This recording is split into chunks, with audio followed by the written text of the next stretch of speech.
All right, let's talk through how we actually tested the scope. First thing we did was we took this 33-pound hunk of steel, mounted this handguard to it so we have a way to mount optics to it. We set this up on our bench. We then measure out exactly 100 yards. When we get down to 100 yards, we hang something that has some references on it. So if we know a minute is 1.047 inches per 100, that would mean 10.5 inches and 21 inches would be very good indicators of 10 minutes and 20 minutes. Now, this scope can repeatedly dial the same correction to hit these pieces of tape. The only problem is, instead of seeing 10 minutes on the dial, I actually see 10.5 minutes. What that leads me to believe is that this is actually a shooter's minute of angle or a 1/4 inch per 100 yard turret. But it works. It actually dials the same thing every time. I dial 10.5, I hit the same place on the rule. Back to 0, same place on the rule. Back to 21, same place on the rule. This matters more to me than the fact that the scale is not perfect to what it says. If this was a $1,400 scope, I would have a problem with this. At $400, the fact that I finally have a scope that will do what it's supposed to do on repeat is actually really impressive to me. All right. This scope in particular is actually my preferred one in this line because this 3 to 12 actually gives me a parallax adjustment here on the side.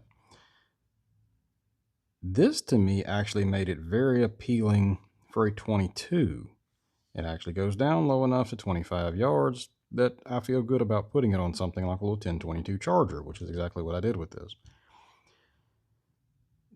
Now, some people are going to say this turret, it doesn't dial as high as a tactical scope of some kind.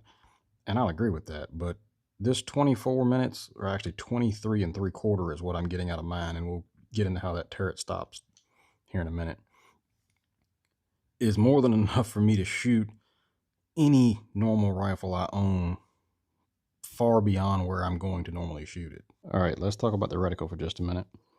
Now, what Burris did here was actually pretty smart to me, and this reticle is very, very clean. It's very, very similar to any duplex reticle you would have in any hunting scope. And even when they're thinking about the illumination, this very, very center cross is the only thing that's illuminated. Now, let's talk about the elevation turret. Probably looks very similar to some of your old hunting scopes where all you have is this little small coin slot to make the adjustments out of. But the way that they put it together from here is actually pretty smart.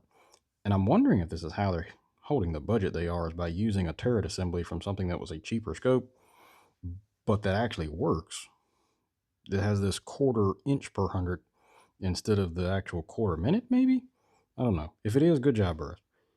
Good way to repurpose tooling or something. I don't know.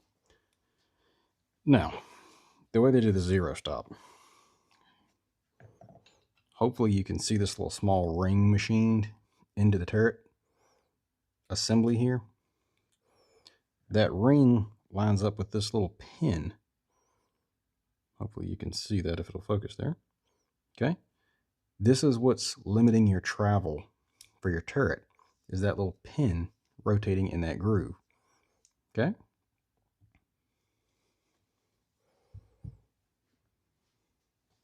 So you could actually zero your scope. You could actually zero your scope just like this. You could take a 1/4, put it in this slot, adjust it up and down until you ended up zeroed. Now, what that would do for you is that then you can just take this little pin, set it all the way to your zero stop position, which is telling you right here, reset zero stop by turning this way. You hear it when it bottoms out in that little groove, that little machine notch there. Okay. Now all we have to do is tighten up these 3 screws.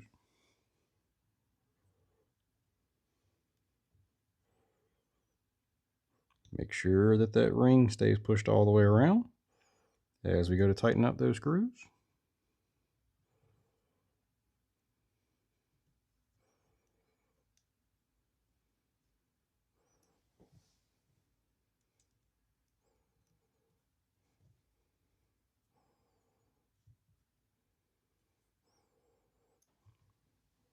It's a very little bit of tension, not much at all.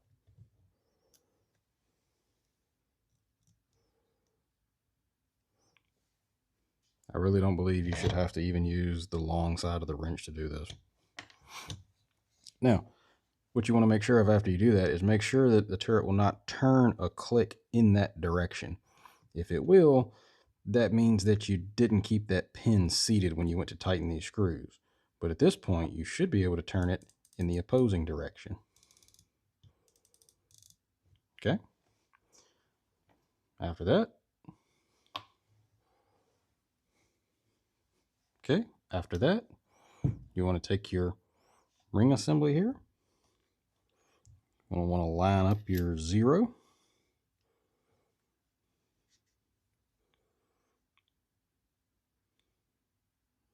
You've got infinite adjustability here, so anybody who's really particular about the lines lining up, you can take all the time you want to get that exactly where it's supposed to be. Now, this is kind of a win and a fail. This is helping them make this scope for the price that it is because they don't have to have perfectly timed gearing or perfectly timed splines to match up here. It also makes it so that they can use that other slip over assembly in place of this. Now, considering what I'm getting for the price, I'll take this, and I'll take having to fiddle with it a little bit over having one that's actually machined and it doesn't line up where I want it to. So if I take some time with this and actually get this where it's supposed to be, then we'll put the screws back in. Now, what you will notice is that because of the way that 0 stop assembly is made with that little pin stopping it from getting one full rotation, you're going to see more like this 23 3/4 minute versus an actual full 25 minutes. Now, there's actually way more adjustment in this scope than that, but once you have everything set, this is what you're going to get from your 0 up, assuming you haven't actually mounted your scope to where it's bottoming out the travel. But there's actually a fair bit in this, so no issue there. And if you do have that problem, Burris does make these handy little rings with inserts in them.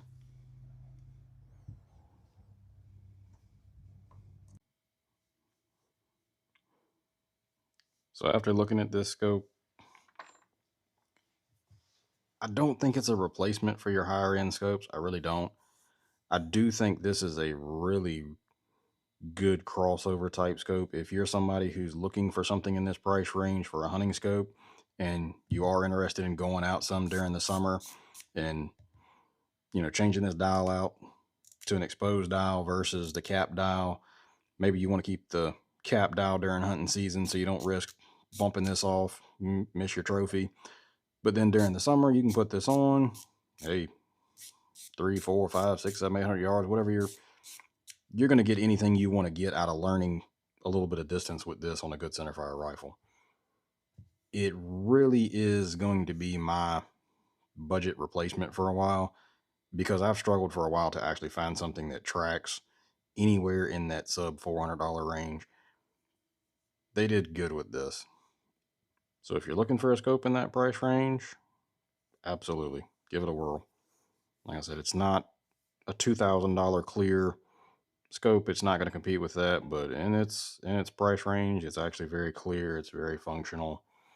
It doesn't have all the perfect bells and whistles, but they did it in such a way that you can be very functional with this. It's a very practical scope at an actually good price. Good luck. Have fun, y'all.